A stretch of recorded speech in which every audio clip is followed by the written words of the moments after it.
Hello. IPL ഇന്നലത്തെ DC versus Rajasthan Royals മത്സരത്തിൽ Delhi Capitals Rajasthan Royals ആദ്യം മുന്നോട്ട് വെച്ച ഒരു ഹെവി ടോട്ടലായ ഓൾമോസ്റ്റ് 225 റൺസ് ചേസ് ചെയ്ത് Delhi Capitals ജയിച്ചിരിക്കുകയാണ്.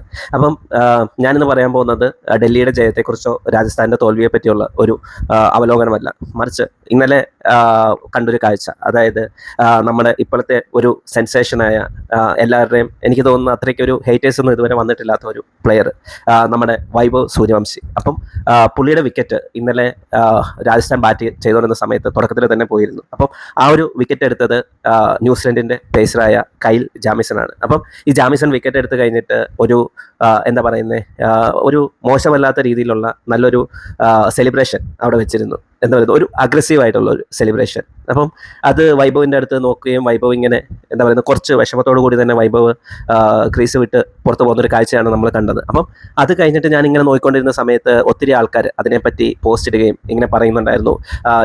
Jamieson almost 31 years old, Vaibhav വന്നിട്ടൊരു 15 to 16 years of old. അപ്പം ഇവർ തമ്മിലൊരു ഏജ് ഗ്യാപ്പ് വെച്ചിട്ട് അങ്ങനെ ഒരു സെലിബ്രേഷൻ ശരിയായിരുന്നോ അല്ലയോ എന്നുള്ളത്. അപ്പം അതിൻ്റെ അകത്ത് രണ്ടുണ്ട് കാര്യം. അപ്പം ആദ്യത്തെ കാര്യം എന്ന് പറയുന്നത്, ജാമിസൺ നമ്മൾ ക്രിക്കറ്റ് കളിക്കുമ്പോൾ അല്ലെങ്കിൽ ഒരു സ്പോർട്സിൽ വരുമ്പോൾ നമുക്ക് ഓപ്പോസിറ്റ് ഉള്ളത് എന്താ പറയുക, നമ്മുടെ ബന്ധത്തിലുള്ള ആളാണോ അല്ലെങ്കിൽ നമ്മുടെ സുഹൃത്താണോ, അങ്ങനെ ഒരു പരിഗണനയിലല്ല നമ്മൾ കളിക്കാൻ ഇറങ്ങുന്നത്. എപ്പോഴും നമ്മുടെ ഉള്ളിലൊരു സ്പോർട്സ്മാൻ സ്പിരിറ്റ് അല്ലെങ്കിൽ ജയിക്കണം എന്നുള്ളൊരു ആഗ്രഹമായിട്ടായിരിക്കും നമ്മൾ നമ്മുടെ ടീമിന് വേണ്ടി കളിക്കാൻ ഇറങ്ങുന്നത്. അതിപ്പം ഒരു ലോക്കൽ ടൂർണമെൻ്റ് ആണെങ്കിലും അല്ലെങ്കിൽ ഒരു ഇൻ്റർനാഷണൽ കളി ആണെങ്കിൽ പോലും നമ്മൾ അങ്ങനെയായിരിക്കും ഇറങ്ങുന്നത്. അപ്പം അങ്ങനെ ഇറങ്ങുമ്പോൾ നമ്മുടെ ഓപ്പോസിറ്റ് നിൽക്കുന്ന ആൾ എപ്പോഴും നമുക്കൊരു എതിരാളി തന്നെയായിരിക്കും. പുള്ളിയുടെ പ്രായമോ പുള്ളി നമ്മളുമായിട്ടുള്ള റിലേഷനോ ഇതൊന്നും നമ്മൾ യൂഷ്വലി നമ്മുടെ മൈൻഡിൽ വരാറില്ല. ഞാൻ കളിക്കുമ്പോൾ അങ്ങനെയാണ് എനിക്ക് ഫീൽ ചെയ്യുന്നത്. അപ്പം പുള്ളി ഒരു വിക്കറ്റ് എടുത്തപ്പോൾ അവിടെ ഒരു പുള്ളിയുടെ ഹാപ്പിനെസ് അല്ലെങ്കിൽ ഒരു അഗ്രസീവ് രീതിയിൽ സെലിബ്രേറ്റ് ചെയ്തതിൽ ഞാൻ പ്രത്യേകിച്ചൊരു തെറ്റായിട്ട് കാണുന്നില്ല. പിന്നെ രണ്ടാമത്തേന്ന് വെച്ച് കഴിഞ്ഞാൽ, ജാമിസൺ അങ്ങനെ അത്രയും അഗ്രസീവായിട്ട് സെലിബ്രേറ്റ് ചെയ്യണമെന്നുണ്ടെങ്കിൽ സൂര്യവംശിയുടെ ലെവല് എത്രത്തോളം മാറിയെന്ന് നിങ്ങൾ ആലോചിച്ച് നോക്കൂ. കാരണം അവിടെ ഒരു ക്വാളിറ്റി ഇല്ലാത്ത അല്ലെങ്കിൽ ഒരു ഇമ്പാക്റ്റ് ഇല്ലാത്ത ഒരു പ്ലെയറാണ് ഔട്ട് ആകുന്നതെന്നുണ്ടെങ്കിൽ ഒരിക്കലും ഒരു ഓപ്പോസിറ്റ് നിൽക്കുന്ന ഒരു ബോളർ അല്ലെങ്കിൽ ഒരു പ്ലെയർ അത്രയും അഗ്രസീവായിട്ട് സെലിബ്രേറ്റ് ചെയ്യത്തില്ല.